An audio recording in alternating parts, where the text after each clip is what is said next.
Hello, I'm Dee of Brooklyn Dreadlocks. My lock specialty salon is located in Brooklyn, New York, in the Prospect Lefferts Garden section, aka Flatbush section of Brooklyn. And I'm here to talk to you guys today about the do's and don'ts of taking care of your locks. My number one don't is don't you ever put oil in your locks. Okay? My number two don't is please do not wait on your loctician or your hairstylist to wash your hair. It's very important that you wash your hair at least once every 2 weeks. Now I'm going to explain to you why this is so important. So, number one, let's talk about oil.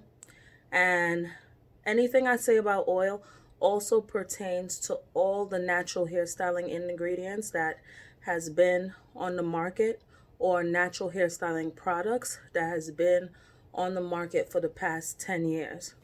So as you know, people of color have been on a natural hair care movement at least for the last 10 to 15 years. And this has caused a lot of new hair care products to launch on the scene. Some of these products are oils with lovely fragrances, hair creams, shampoos, conditioner treatments. Locks should never ever use oil or conditioners. The number one reason bacteria and fungi or mold exist in our environment. When we put things such as oils and creams or conditioners in our locks, it gets embedded in between all the little crevices, all the little cracks. Locks are porous. It's easy for things to get in, but not always easy for them to come out. So over time, you'll get a buildup of oily substances, the proteins from the conditioner, the vitamins and nutrients from the conditioner. They will stay in the hair and they don't come out. So when we're walking around town, going to work, going to school, whatever have you, all these microbes in the environment are embedding into our locks. It's embedded into our scalp. When we feed our scalp with conditioners and oils, it eats that. The same way we eat these nutrients, right, from our food, so does microbes. Microbes wouldn't come on your body for any other reason other than to get food. When it's done eating your oils, not only the oils you add to your hair, the natural oils that your body produces, the conditioners, the gels, everything you put in your hair, now it's going to excrete. Just like we use the bathroom, we poop. I know it's gross. It also poops a substance. Unfortunately, the substance that it poops is almost like a acidic type of oil. And now that oil breaks the hair down. When it's done eating all the nice goodies that we add to our hair from these natural hairstyling products, the next thing it does is it eats hair. So not only does it like oil, proteins, vitamins, it also likes keratin. Keratin is a protein that is naturally, in the hair. Our hair and our skin on our scalp is composed of keratin. These microbes also eat that. So I'm pretty sure there's a lot of people out there with locks because I get a lot of these clients coming to me and I have to solve the problem. You have this problem of flakes on your scalp. Sometimes it's tiny flakes. It might just be in the front. Sometimes it's very large flakes that's all over. Sometimes it's medium-sized flakes. Sometimes it's scabs. Sometimes it's blisters. Sometimes it's sores. And sometimes there's hair loss.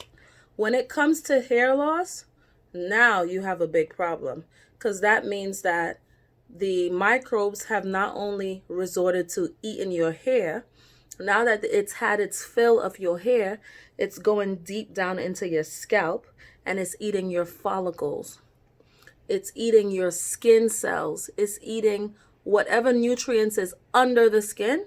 And now your body is having an allergic response. If any of you have been ever diagnosed with eczema, seborrheic dermatitis, or what's another one? I think cirrhosis or something like that. I might be wrong. You guys could correct me. Bad dandruff.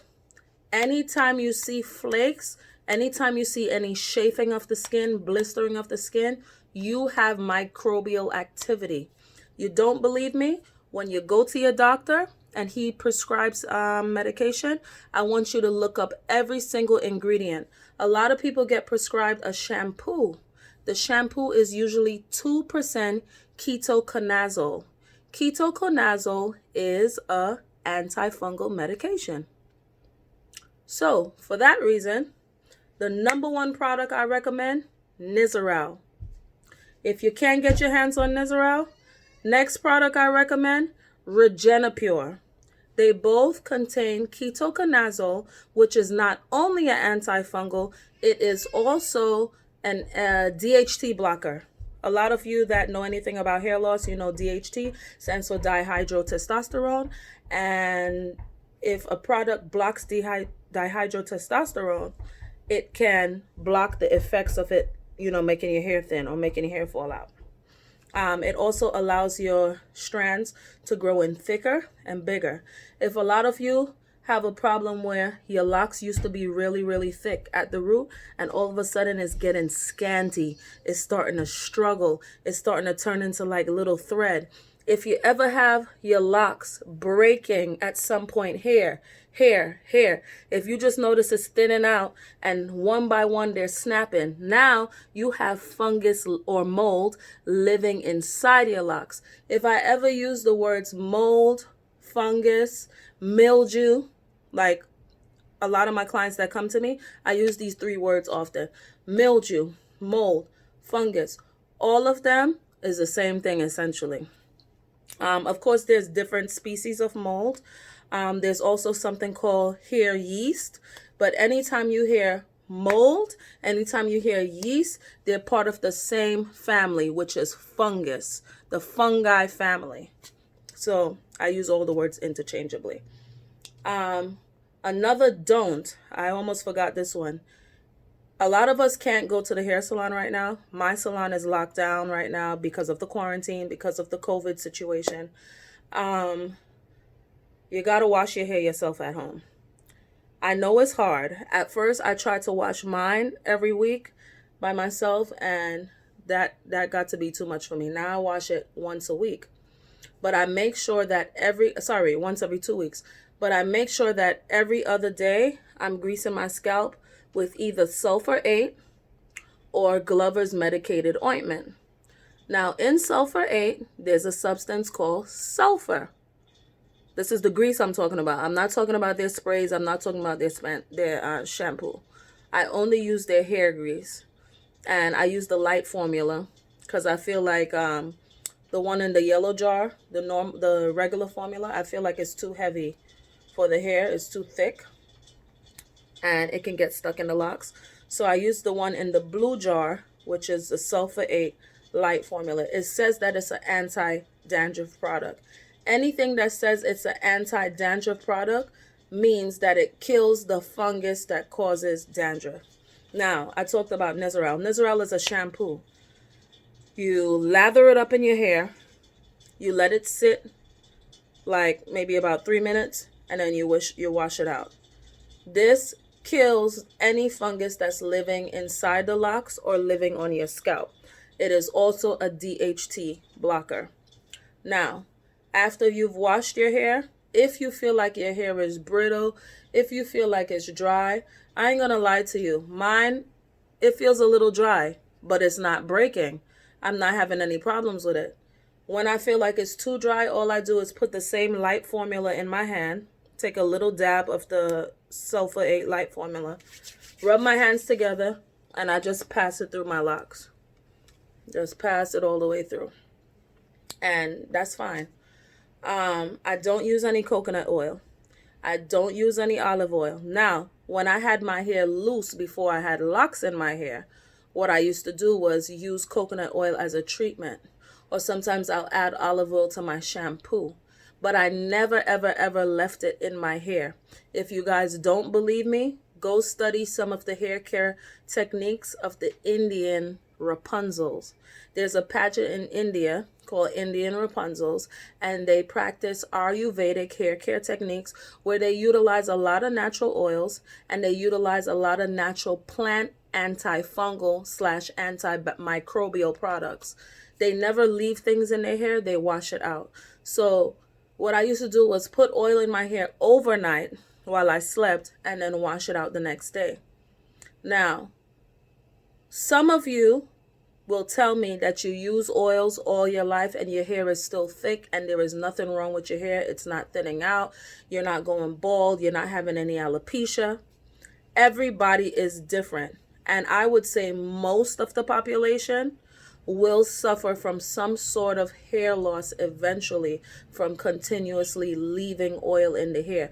Oil should be put in as a treatment and then washed out.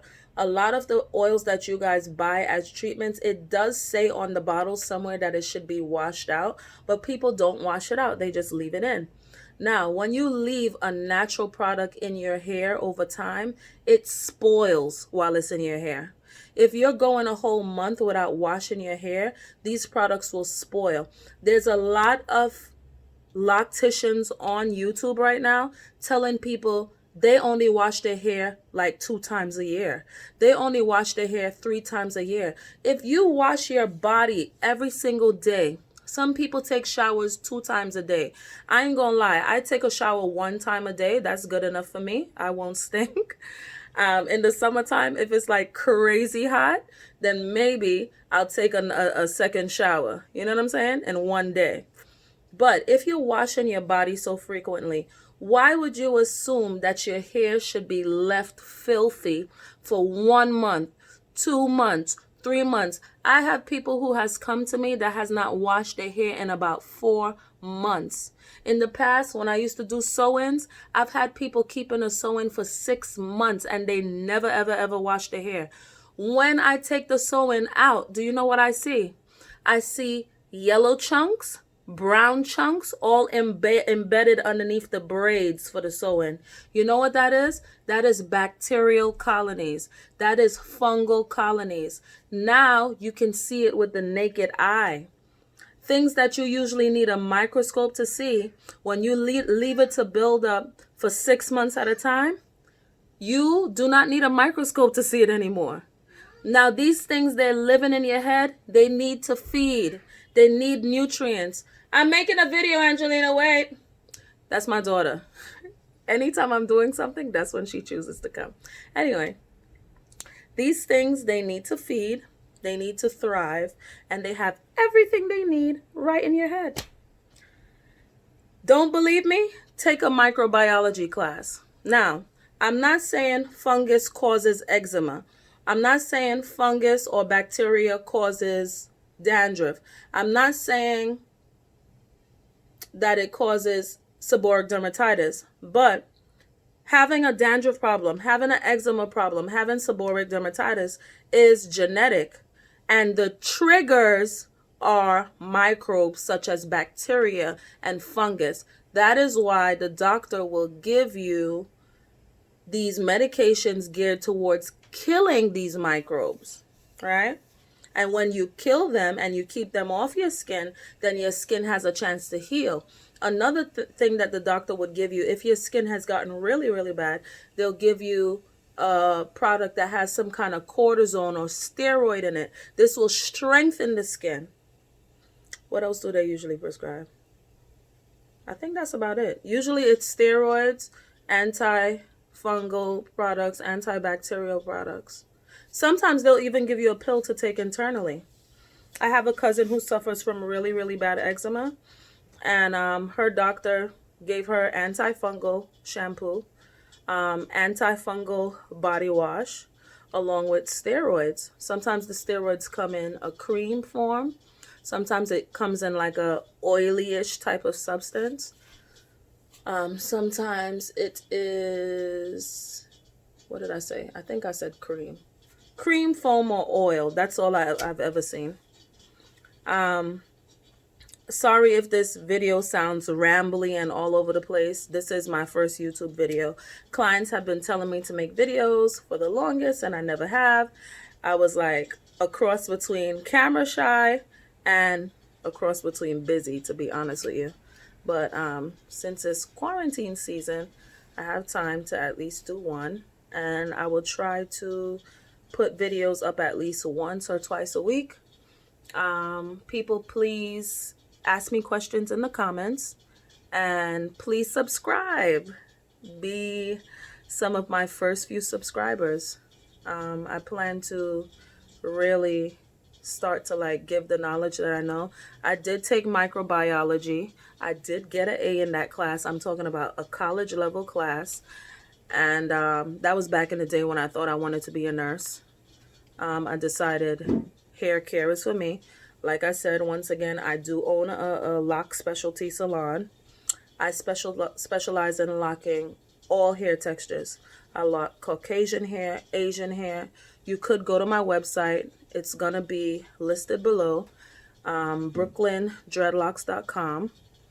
And my IG or Instagram is D Hairstyles. I'll list all below.